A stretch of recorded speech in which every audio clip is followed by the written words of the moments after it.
Well, good evening and welcome to Ireland's most controversial talk show host. That's myself, Fintan Cullen, and I'm with you for the next hour. It's time to talk about it. Folks, I'm back after 2 weeks. I've been in hospital, I've had surgery. So if I look a bit stiff or a little bit uncomfortable tonight, you can understand why. I've had chest surgery on my heart. I've had a defibrillator box changed. So, thanks for being here. Thanks for your usual support. Now, tonight's show is intertwined with the previous show. So I'll explain that to you in detail in a moment. Firstly, I'd like to ask you to start your watch party. Being here is great and fantastic, but this show gets results, and we get results because you guys start a watch party and spread it in your community with all your friends.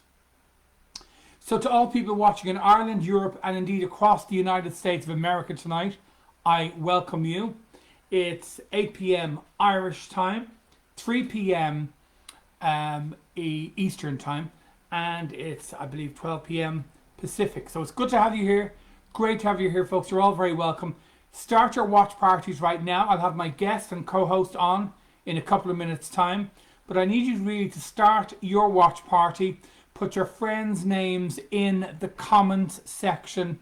And if you are here for the first time, please put the words first timer in there. And we'd like to know what county or country you are viewing from. Okay? Tonight's show is the story of Morgan Nick.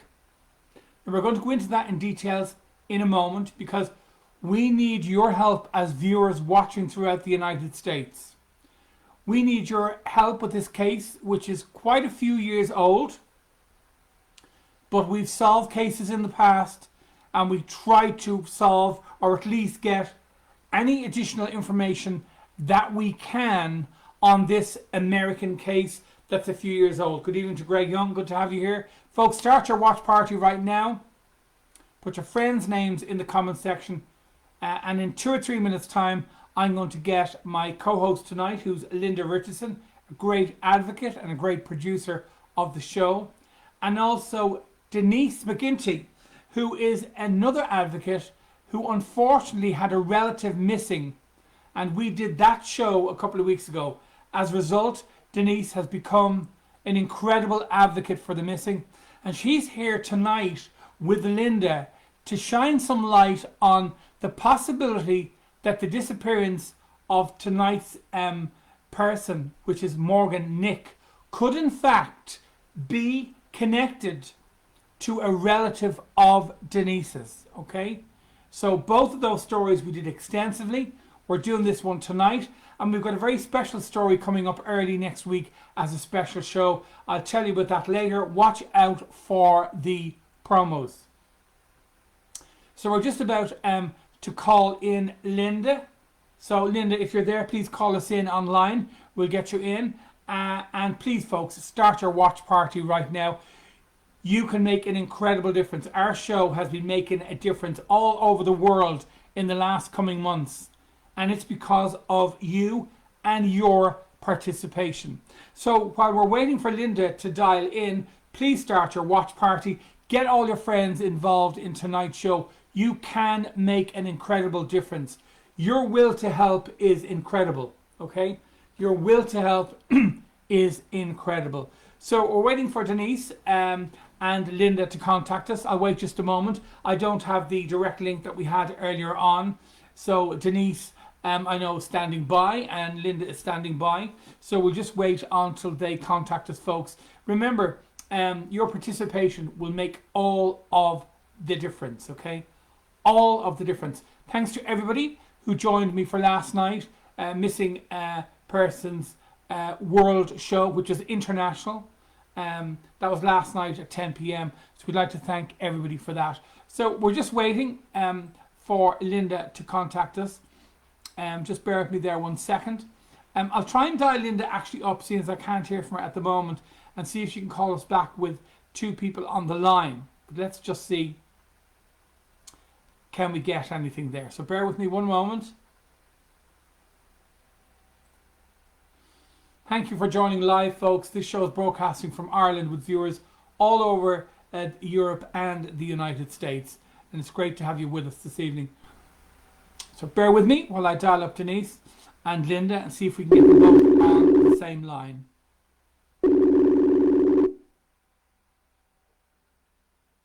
Hello. Hi Linda, it's Vincent here. Hi, how are you? Great. Have you got Linda on the line? Pardon? Have you got Linda? We're in the wrong... This is Linda. Yeah, no, I know Linda. You mean Denise? I know. Yeah, we need Denise. Can you add her into this call because I was waiting for you to give me a call, or can you call me back?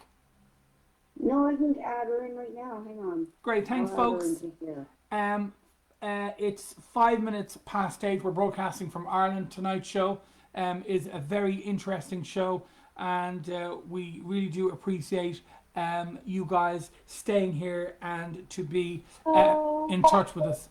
Denise? Yes, I am here. Welcome to the show. Denise, can you mute your mic for just 1 second? I can't. And Linda, can you just mute yours for just 1 second, hon? Sure, I can. Okay, now I'm just going to give our listeners a little bit of an insight into what we're talking about tonight and what involvement Linda has with helping with this case and with the case a couple of weeks ago. And also, Denise will have some additional information that she wants to add. But before we do that, guys, I want to read you some information in relation to the story of Morgan Nick. Now, we have quite a lot of information to get through here. So, girls, are going to be on standby there for a couple of minutes. And thank you for your patience.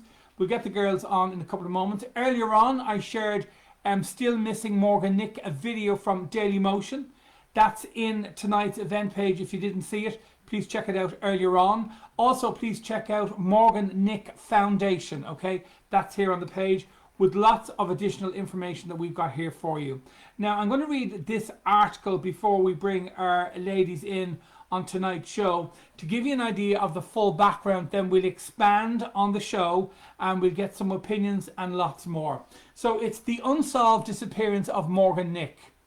Well, you all hear it all the time. Back then, people didn't lock their doors at night. That phrase often gets mentioned when devastating crimes occur in unexpected places that are deemed safe by the community. When those tragedies happen, everything changes. But sometimes, positives can blossom through the aftermath of the rubble. In the unsolved disappearance of Morgan Nick, her story has remained a beacon of hope and transcended across the nation. Tonight, this is her story. On September the 12th, 1988, John and Colleen Nick gave birth to a beautiful and healthy baby daughter they named Morgan Chauntel Nick. She was raised in a small populated town of Ozark, Arkansas, a community of fewer than 4,000 residents. By 1994, Morgan became the oldest of two other siblings, Logan Nick, who was almost 4 years old, and a younger sister, Tarianne Nick, who was also a vibrant 22-month-old baby.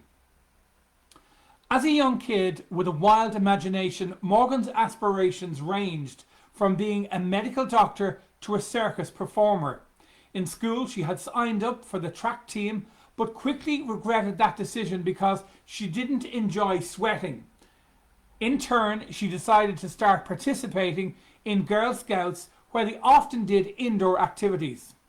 Even as such a young age, Morgan possessed a character traits that would undoubtedly lead to a successful future no matter what avenue she pursued.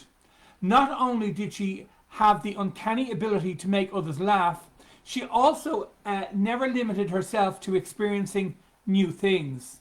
When she was 5 years old, she adopted a kitten she named Emily, and her motherly bond was immediately formed. From then on, the two were thick as thieves, and Emily would always be found sleeping next to her at night time. The potential Morgan was very bright. She enjoyed being around others, and people loved being around her. But on a summer day in 1995, everything that should have been normal for Morgan's future was snuffed out, and the young girl with a heart-warming smile that could make anybody laugh suddenly had an entire community in shambles.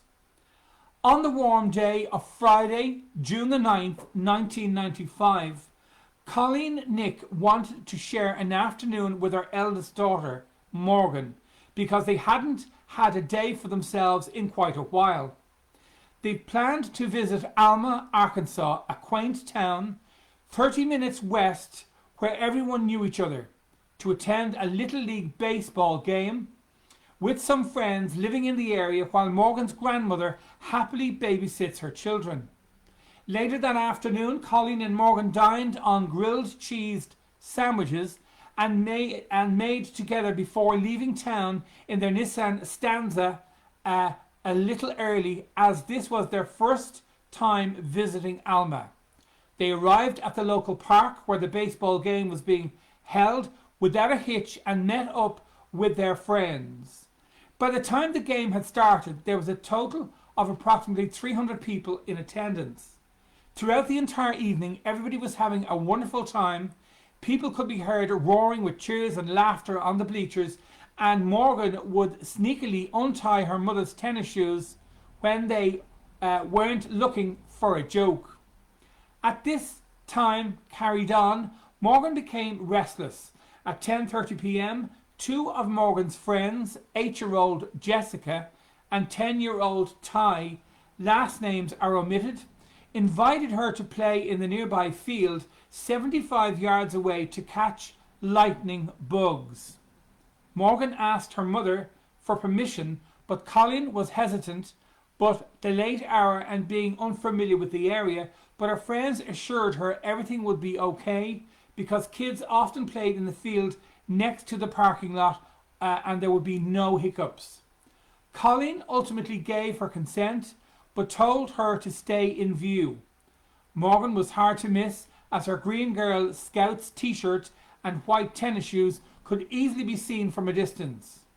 Colleen would periodically glance over to check on Morgan, and nothing seemed amiss as she and her two friends pranced across the field where the parking lot lit poles loomed over, illuminating the area. 15 minutes had quickly passed, and at around 10:45 p.m. the baseball game concluded and people were beginning to gather their belongings and walk to their vehicles. Morgan's two friends, Jessica and Ty, ran back to the bleachers to meet up with the families, but Morgan wasn't present. Colleen, confused the situation, asked where Morgan was, but they said she was in the parking lot near a car emptying out sand that filled her shoes from running amok in the field. She frantically ran to the car, expecting her daughter to be there, but she wasn't in sight. Growing more concerned by the second, she alerted one of the baseball coaches, and they began asking Jessica and Ty more questions, and alarming new information came to light. The two said that while they had been playing, a man that they characterized as creepy approached and spoke to them as they were dumping sand from their shoes. He had been standing beside a faded red coloured Ford pickup truck that had a white camper shell. Not too long after, the baseball game had ended, and that's when they ran back to their parents and immediate search began for Morgan, but the eerie man next to the red truck was gone. The police were called to the scene and they arrived within 6 minutes.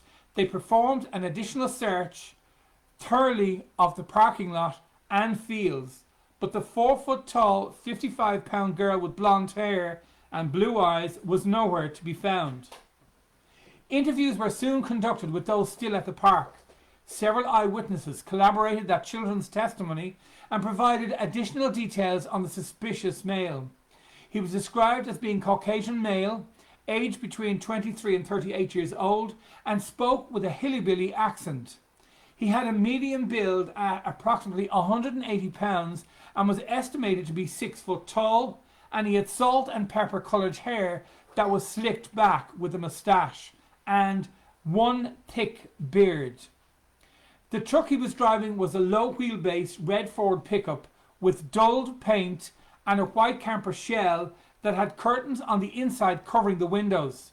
Witnesses noted that the camper shell was too short for the bed, and there was rear damage to the passenger's side. The unidentified male was a prime suspect in Morgan's disappearance and was immediately classified as an abduction. It was soon discovered that her vanishing wasn't the only terrifying event that transpired that day. Earlier that evening in the same town, an unknown male driving a red truck attempted to lure a 4-year-old girl into his vehicle. The abduction was thwarted when the child's mother intervened and alerted those around her. It's unclear, however, whether or not the same man presumably was responsible for Morgan's disappearance was behind this attempted abduction, but the coincidences are noticeable. Interestingly, the following day after Morgan vanished, another report came through that the police, when an unnamed man matching Morgan's alleged abductor's description, unsuccessfully tried enticing a 9-year-old girl into a man's restroom inside of a convenience store 15 miles away from Alma in Fort Smith, Arkansas. As for Colleen, she refused to return back home to Ozark, Arkansas, without her daughter in hand. For the next 6 weeks, she remained steadfast and took up residence at a volunteer fire station located next door to the police building, doing anything she could fathom to help spread awareness to bring Morgan home. Flyers were made and distributed to locals, placed on the windows of stationary vehicles, and stapled across light poles and throughout the town. Colleen even faxed over urgent letters to President Clinton, hoping to get federal government to react quicker than nationwide bulletins when children go missing. During this interval of time, a composite sketch was created of Morgan's possible kidnapper. Folks, that sketch is in tonight's story detail. If you're viewing through, it's where I'm reading from now. This resulted in over 4,000 tips and leads, and the police had to purchase a storage shed to file the uncanny amount of information in extra filing cabinets, but none of the leads panned out. When Colleen returned home, she had to break the devastating news to her children. None of them couldn't fully comprehend the extent of the situation. Logan, the oldest sibling, only knew that Morgan wasn't home and would frantically ask, "Why did you lose my sister?" As she broke down into tears repeatedly, telling her mother to get her because he missed playing with her around the house. 1 year later, in 1996, Colleen commented that Morgan Nick Foundation is Alma, Arkansas, a non-profit organization that tries to help prevent children from going missing and offers a support system to families who are facing the hardship of child disappearing. Likewise, the state of Arkansas honored Morgan by remaining their Amber Alert system after their Morgan Nick Amber Alert that connected the police to over 250 radio stations in a nationwide emergency broadcast. In subsequent years, Colleen relocated to Alma to make things easier for handling the Morgan Nick Foundation. Meanwhile, the police were still acquiring innumerable tips stemming from people, siblings, and false confessions to the abduction, but all of them were ruled out or considered unreliable. In 2001, Morgan's case garnished a lot of traction. A new composition sketch was unveiled of her believed kidnapper, as well as an age progression sketch showing what Morgan may look like at her current age of 20 years old. On August 28, 2001, the television program Unsolved Mysteries broadcast her case, which created a massive resurgence that resulted in ample amount of new tips. One particular tip suggested that Morgan's body could be located on a private property in Boonville, Arkansas.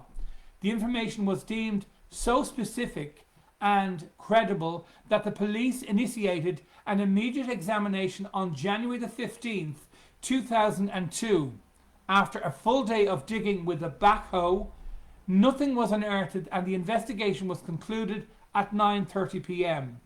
In the following years, the police were still receiving regular tips, but they were either dead ends or exhausted to their fullest without any positive results. But on the bitterly cold morning of November the 16th, 2010, a narcotics officer 35 miles away in Spiro, Oklahoma, alerted investigators in Crawford County to an abandoned trailer home belonging to a convicted child molester who was serving time in prison. The information supplied wasn't directly focused on Morgan's case specifically, but the individual had been considered a viable person of interest since the very beginning of Morgan's case and hadn't been ruled out. Detectives in Crawford County assisted with the investigation at the property, hoping to locate any DNA evidence pertaining to Morgan, but none was uncovered. 2 years later, in June 23, 2012, a little more than 17 years after Morgan disappeared, a brief glimmer of hope emerged, and the diminished justice as quickly as it despicably turned to events. Tonya Renee Smith, a 24-year-old Hollister, Missouri native who had served time in Louisiana State Prison, tried assuming Morgan Nick's identity by purchasing vital documents and a birth certificate via the website Vital Check. Due to the extreme nature of Morgan's case, the police were alerted, and on August the 2nd, 2012, Tonya was apprehended in Branson, Missouri. She was soon extradited to Arkansas and spent 120 days in Pulaski County Jail. On February the 28th, 2013, she was charged with computer fraud and sentenced to 6 years of probation and ordered to pay $2,500 fine. Once again, Morgan's case turned into a standstill, but 5 years later on, December 18th, 2017, another seemingly critical tip regarding a water well led investigators back to an abandoned trailer home in Spiro, Oklahoma, where they had searched 7 years prior. The LaFleur County Sheriff, Rob Seal, along with the FBI and numerous cadaver dogs, spent the entire afternoon combining for evidence, but regrettably their efforts proved fruitless. Now in 2018, and Morgan Nick has been missing for nearly 22 years, for the town of Alma, Arkansas, many things have changed since the unfateful day of Morgan's disappearance, including the baseball field she vanished from, which has since been remodeled into a parking lot, but her spirit still lives on in the community. At the public library, a bulletin board can be found that features flyers for missing children. There's also a 5K mile walk fundraiser hosted annually that helps provide extra resources for the Morgan Nick Foundation to further help prevent children going missing, an organisation that has successfully solved over 40 missing persons cases, many of whom had gone missing for over 20 years and returned home safely. And to finish up in this reading, as for Colleen Nick, she remains undaunted that her daughter will be found alive, saying no one else has to believe it because I believe it for everyone. I think there will be people who will be amazed when Morgan comes home. Though a considerable amount of time has gone by, she continues to fight and pursue for closure. Whilst others may not have the same sentiment, Colleen does, and her relentless faith in a testament for everyone struggling with something in their life. Her motto is never give up. And because of that lady and never giving up, we are here tonight with my co-host Linda Richardson and our special guest Denise McGarity. Ladies, could you come back in, please? Thank you. Hello.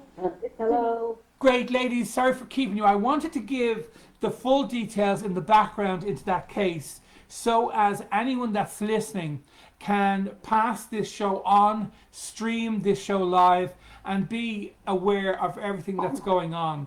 Now, just so as we can understand the process of tonight's show, Denise, you had somebody belong to you that's missing. We'll get into that in a moment. And Linda, you work with these cases with me. Yes, I do. So Yes. the case that we feel is connected to this case, I'll open this up in one moment. Denise, just briefly, can you tell us just briefly your relative that's gone missing, when he went missing, and who you think might be behind his missing, and then I will come in and add something to that. Yes. Toby Eugene Anderson is my cousin. He went missing, we believe, around September, October 1986. He was living with an uncle in Selma, Oregon, and some issues started that night that my uncle claims that he drove Toby to the Cave Junction Police Department or the juvenile hall in the middle of the night and dropped him off. Toby's never been seen since then, no signs of life, no information, and no one in the family has heard from him after extensive ways that we have tried to find him. Okay. We will. We've done the case, and we will update on that in a couple of weeks' time. Now, just so as we can know, Linda, I'll be with you in one moment. Just so as you guys can understand, the person that Denise and I and Linda believe is responsible for Toby's disappearance is incarcerated in Arkansas. Not only is he incarcerated in Arkansas, but we have spoken to the lieutenant who is apparently looking after the case. Now, I also spoke to the administration team running that particular prison. They have given me permission to give the lieutenant permission to come in and do an interview with this gentleman, Alma. That's all we'll say for the moment. And as of the last 2 weeks, the lieutenant hasn't acted upon that. So we are going to force the lieutenant's hand in the course of the coming week, because we believe that this gentleman could be responsible for the missing of this young child, Morgan Nick. Now, tell us the similarities between the vehicles, Denise. It's not really the similarities between the vehicles. My uncle, shortly after he left Oregon, after Toby went missing, he moved to an Arkansas community, and he has a history of the child abuse and endangerment is the best way I can describe it. Yeah. He did get a new vehicle. The vehicle, regarding Morgan's case, my uncle had a truck that was a dull red truck. The camper shell was too small. The thing is that there wasn't curtains in the back of his. There was fabric, confirmed by family members, that were glued in the back of his truck.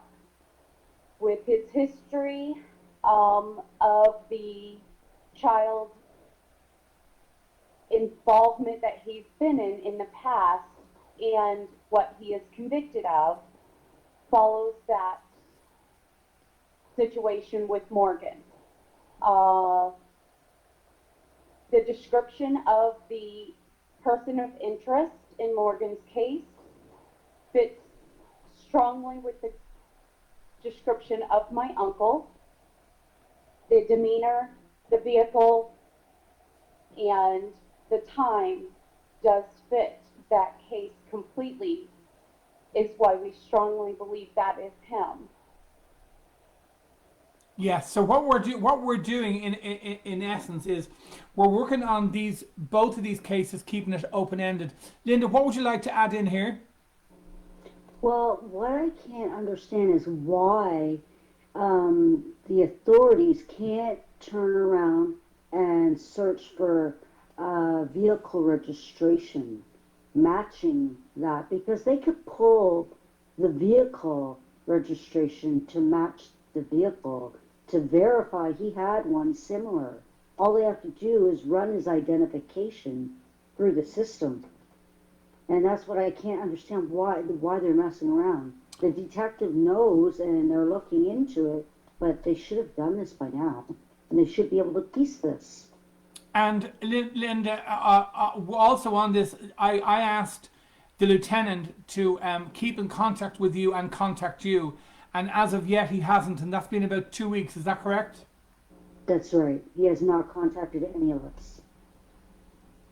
Yeah, that's Denise. This must be very frustrating for you, because I know that's this whole since I met you a couple of weeks ago, this whole case has been a real eye opener for you, and I know that you're like a juggernaut pushing forward and moving forward, and Linda and I are most definitely here to help you. But for our listeners that are listening at the moment, can you tell me what this town is again?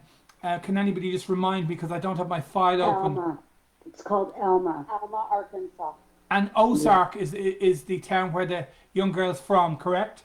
Correct. Yes. Okay, there are bound to be people listening here this evening who know people in those towns. Not only is there bound to be people here who know people in these towns, there's bound to be people listening who are related to members of the press in radio and TV who may have information that could benefit this show. Now, what I'm going to do is I'm going to give out an email address. I'm going to ask all viewers that are listening, if you know anybody that has any information into either of these cases, I'm asking you to send anonymously information to me at this show. If you don't want to get involved, put the word anonymous in, or create an anonymous email that you just want to send to me for the purpose of this show. If you believe the information that you have in connection with a missing 17-year-old boy or this young girl, we want you to contact us this evening. Now, the email address, I'm going to spell it out for you. I'll say it first and then I'll spell it out clearly. It's fintonsmissingpersons@gmail.com. So that's F for Freddy, I for India, T for Tango, A for Alpha, N for November, S for Sugar. Missing persons with an S at gmail.com. Don't be afraid to take one step forward, because not only is this child affected, not only is this young 17-year-old boy, Toby, affected, but all the communities involved, and Denise in particular, who's on the show tonight, who feels an affiliation to the missing case of young Morgan Nick, and indeed her relative Toby. Linda, guys, can you give me some more information in relation to Elmer, so as people can be absolutely assured of where he is from, what he is? Somebody listening may have had him in a bar one night. Somebody may have known him. A taxi driver may have picked him up. An Uber driver, well, maybe not back then. Somebody might have had information. So what more can you guys add to the equation this evening? Well, there is yeah, you can go ahead. I was just going to say, there is a sketch that they have in the Morgan Nick case, and Denise, actually, she's a fabulous advocate, and she has given me a picture of her uncle at that time frame, and we did a side by side, and he is very close in the sketch of what Morgan Nick is, and you can continue from here, girl. You got Okay. this.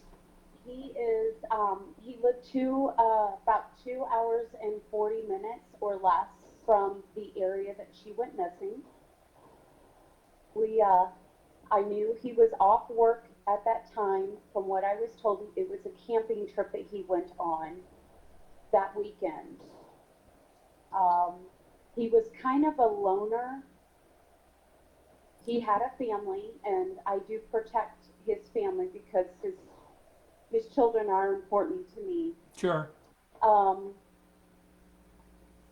this is hard for my family even to deal with all of this. Sure.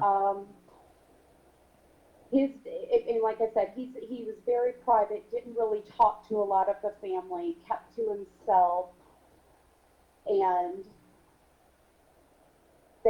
he also had a very bad background with some abuse that has been noted and confirmed.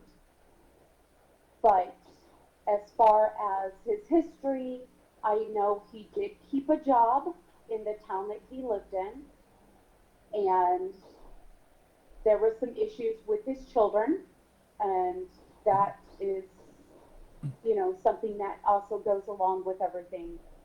The description of him with the case, I have sent Linda several pictures of belongings and clothing that he had worn at that time, and go along with also the description of the Morgan Nick case.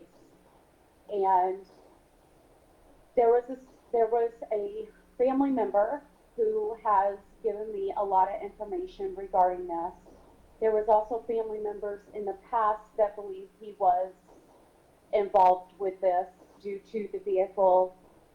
After she went missing, he did sell the vehicle and the camper shell separately.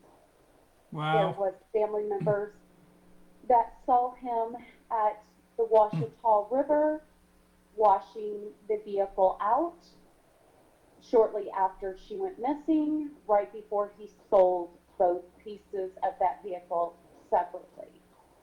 And he was, I'm going to be honest, he was creepy towards us.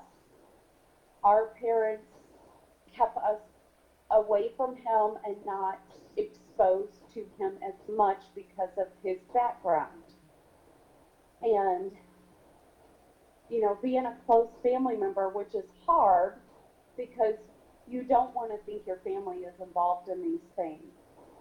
But unfortunately, everything I have obtained, the information I have dug up and researched extensively, really shows that he was the person of interest involved in her case, along with Toby's case. And I very seldom give that information out. I have given it to you, Fenton, and I have given it to Linda and the detectives, both the detectives in different states on his case. He does write me letters, and in his letters I get mixed information from him, and he tries to inform me that he's always tried to help me, and he is the victim in everything, not anybody else. Sure. I do a lot to protect my family because this is hard for me and for everybody in the family because we have such a good, close family. And to have to deal with this and know what I know is the hardest thing in the world. And I have tried and tried to get him to come out and tell me what has happened so I can go physically and even find them, because both of them need to go home. Sure. But his characteristics and what he is in prison for, which I have recently just brought myself to read, he has a strong characteristics of the person of interest in both these cases on his demeanor and why he's a potential suspect. Sure.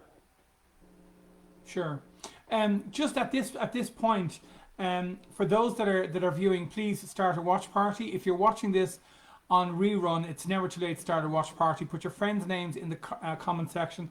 My special guest tonight is Denise McGarity, and of course my co-host, as usual, is Linda Richardson, working on a case of young Toby, 17-year-old, who went missing that we did a couple of weeks ago, and tonight's case where they could actually be connected. And tonight's case is of Morgan Nick. Now, folks, in tonight's show, there is a link there that's got all the information you need to know about Morgan Nick. There's videos there also.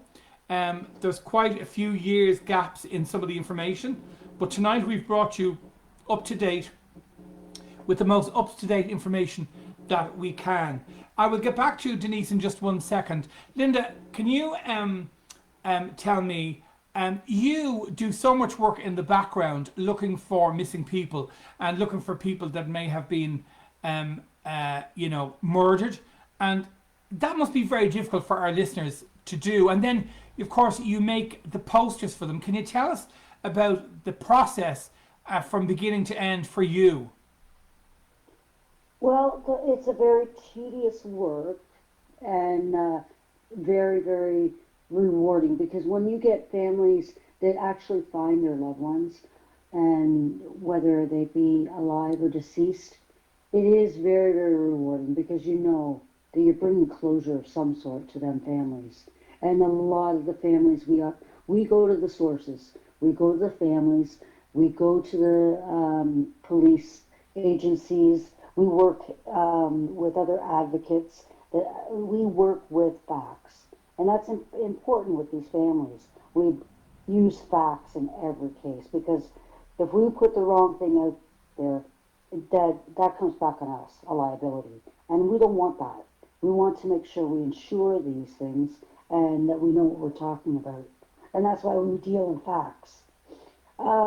I just want to add a few things on my part.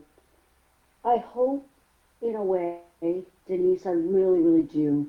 I know this is so hard for you and what you're going through because of what is involved. But I just wanted to add on my part, okay, because I was a victim of abuse myself. I grew up with a father that molested me and my brother and my sister for many years. And it was hard for us to grow up like that, but I grew strong as I grew older and I got counseling. But I really, really hope your cousins are listening tonight and would be able to come forth and get some closure for them to heal. Because it's nothing to be ashamed of. It's nothing to feel afraid of, to face it. Because it's something that you go through and it's not their fault. They were children to no fault of their own, and it's hard, I know. But when you face all obstacles and heal, you can overcome anything. You really can. And this is what has led me to do a lot of what I do for the families, for victims. And I also run with you and many other advocates a domestic abuse and child abuse group that I will share in the links as well for many out there that need it, that we are here, as well as a mental health group, because your mental health is affected by this as well. And I will share that link also. Thank you, Linda. And Linda, thanks so much for coming out with that. It was very good of you to share that with people tonight. It's going to make a huge difference in the lives of people that are listening. And I hope so. I really do. I'm so glad you've come through it all, because it's because of people like you that make the world a better place for us all to live in. And I just want to say something else. Linda also makes flyers for people that are missing. And we just want to point something out. Linda and I have been doing this for absolute years. We work with organizations and groups all over the world. What you might think is a good poster is not a good poster. The reason that we've got years of experience of knowing what to put on the poster, why it should be on there, and why information should be omitted. Okay? Now, before I get back to that in a moment, I want to read about a case that Linda and I will be talking about in a couple of days' time. And that's the missing case of Tammy Ann Grady, missing since the 24th of the 11th, 2019, from Wilson, North Carolina. At the age of 34, she disappeared. She's female, brown hair, brown eyes. I've put up her poster during the course of the week. Distinguishing marks, and I'll do so later. Tattoos, tattoo on her right neck. Nathan tattoo on her upper right arm. Daddy's girl, 182310. Scar on the bridge of her right nose. Details of disappearance. If you just bear with me for a moment, I'll try and pull that picture back up, but just bear with me. The internet can do incredible things at times. But I'm just going to give you details of the disappearance, and we'll have a lovely lady who is Tammy's sister, who I believe is listening tonight, will be on the show with us during the week. Now, on the 28th of the 11th, 2019, Tammy was reported missing by her sister, Christy Ruffin, who had last spoken to Tammy by phone on that particular day. Tammy had daily contact with the family, but has not contacted them since that time. The Wilson Police Department will need your details if you've got any numbers there. The Wilson Police Department and the CUE Centre for Missing Persons. We'll have details about that on the show in the coming days. Watch out, please, for all the promos. Tammy Ann Grady missing. Her sister contacted me during the week, and I'm only happy to reach out to Christy and her family and help her with this special program that we're going to do in a couple of days' time. Just before we finish up, Denise, do you believe you'll get a resolution for Toby or this young missing girl? Yes, I'm bound and determined to get a resolution. I work so hard on these cases and several with Linda. I will find them. I do everything I can as far as the research, the timeline, the documentation, the pictures, and I speak to a lot of people. I wouldn't just blame a family member because my family's very important to me. Sure. But I wouldn't blame him or even think that he did this. And I really, in my mind, don't want to think he did it, but I know that he was involved. And there have been several family members reach out to me and stated the same thing. I would have never have thought he was involved in this. Sure. Until we started obtaining information and leading towards this. Sure. And I just have to take the evidence that I have, I give it to the police. I don't tell everybody all the evidence because I do want this to be solved, both cases. Sure, sure. So I work hard on doing this daily. I spend a lot of time. My heart and soul is in this to find them, and I will find them. One way or another, I will find them. I'm positive of that. Great. Well, look, we will give the lieutenant until next Friday to at least have the courtesy to contact you back. How does that contact you back, Denise? How does that sound? That sounds absolutely amazing. And after that, I will contact the prison again, because that offer won't be left on the table all the time. I'll contact the prison again and ask them, could we arrange for either an in-person interview or an interview online? Now, I know this is very difficult. I don't want to put you in a situation, Denise, but I believe with your temperament, your character, how you conduct yourself, I believe if anything could be found, you could find it. If I have to go out on foot to do it, I will do it myself. I've worked on several cases in the last 30 days where we have found the missing person. Wow. Myself, I went out on foot and passed out flyers and looked, and no one in this world should have a missing person in their family. No. It's emotional, it's devastating, and until you have that, you don't understand. And these missing persons go missing so much, and there's not enough people that want to help or get involved until it's their own, and I think that needs to change. People don't speak up about things because they're afraid. Very true. And I can't be afraid anymore. I have to speak up and be strong as a voice for Toby and do my best to help with Morgan. Yes, and you are doing just that. You really are. Speaking of doing just that, can you tell us a couple of names and cases, Linda, that you're working on at the moment? Or am I putting you on the spot? Sorry. No, that's okay. We are tirelessly working on many cases, one being Jesse Leopold, and also we're working on Melvia Rourke still. We're also working on Danita Hedden's case. We are working on many cases actually, but those are three that I know off my Great. head, but so many. But I'd like to give special thanks to all of our advocates that work tirelessly with us, Sure. and name a few. For one, yourself. You are great at what you do, and we couldn't do this without you. And I'd like to also thank Stacy Eddy, Sharon Parker, Carrie Murphy Hazel, Jason O'Rafferty, even Charles Williams, so many, and Jeff Walker.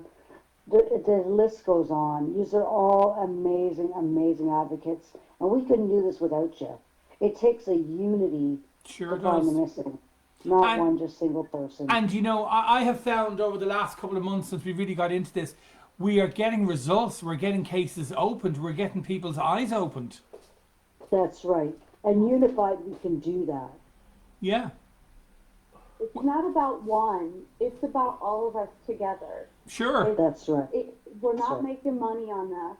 We're not doing this for fame and glory. Hmm. It's to find these missing people and to bring them home to their families. That is what is important to me and Exactly. to everybody else, all the other advocates. We are continuously working on these and doing our best to find the facts, research, and if we have to, we do go out and research. Yeah. And That's right. we get And the you print support them from off. You get the flyers printed and you Yeah. hand them out. Yes. You have to do that groundwork, or these missing people will never be found. There's too Exactly. many in this world that are missing, and these families do not have closure, nor do they have the the resources even after they find they're missing, whether it's good or bad. Sure. But we have to be the voice for them. We have The to. voice for the voiceless. That's right. Yes, absolutely. We discussed this before. If we don't, no one else will. No one else will. So we That's have right. to. And I feel like right now, for my family, we've had 33 years of a missing person and nobody knew. I feel like I'm the voice of Toby, Yeah. and Toby has helped me in so many ways get to where we're at today. Yes. I truly believe that. So I will do whatever it takes, even as far as I pay out of my own pocket for things to get things done. And I will do whatever I can to help whoever it is, whatever you are, and anybody that goes missing, I will be the first one there for you to hold a hand. And Linda is the same way, and you are too, Fenton. Yeah. All of us. And Shannon Flanagan, he's amazing. He's built a lot of these groups up from the ground up. He was a missing person as well, and he understands the dedication that we all do. And And we that's all why support each other too, Linda. We do. That's right, we do. And that's why our flyers have the Toby Anderson Foundation on there, as well as SL and for United Advocates for the Missing, because we are united. We do what we do tirelessly Sure. and help. Well, listen, ladies, we have to leave it there for tonight. We've got through a lot of information this evening. Anybody that's watching tonight, even now, if you're watching on rerun or if you've just joined, please start a watch party right now. My guest tonight was Denise McGarity, a good friend and a guest at this stage now, and my co-host Linda Richardson, who I'd be lost without. Oh, thank you. So ladies, I will touch base with you later, Linda, and Denise, I'll touch base with you later next week because we have to move this on because there's an old expression, when it's hot, don't let it go cold. Exactly. Yeah. Yeah. And you're a great worker. I always love speaking to you. You and Linda do great work. Girls, thank you so much for being here tonight, ladies, and I'll speak with you all again very soon. Thank you for having me, Fenton. Thank you, Linda. Thank you too, girl. We'll talk Anytime. to you later, family. Good night. Good night, girls. Bye. Bye. Bye. Now, as you see, folks, my show tonight was about a young girl called Morgan Nick, who has been missing for quite a few years. All the details are in tonight's event page. We believe that her possible abductor is somebody that we spoke about last week, or the week before, should I say, in relation to missing young Toby, 17-year-old nephew of this man who he went to stay with and then went missing. Too many coincidences in this case. We've lobbied the prison in Arkansas. I've spoken to the prison governors. I've spoken to the lieutenant in charge of the case. The lieutenant was given the information directly from me. The new information was given to him 2 weeks ago. As of yet, he doesn't appear to have acted upon it. We're going to give him 1 more week, and then we'll call him out, and we will. We've already ascertained permission from the prison to interview this man, who may be responsible for the disappearance of a 6-year-old child and his 17-year-old nephew. We'll update you on these stories as the weeks progress. Thank you for being here. Thank you for being part of this program and for making it so successful all around the world. My name is Fintan. I'll speak to you all again during the week. Good night and God bless.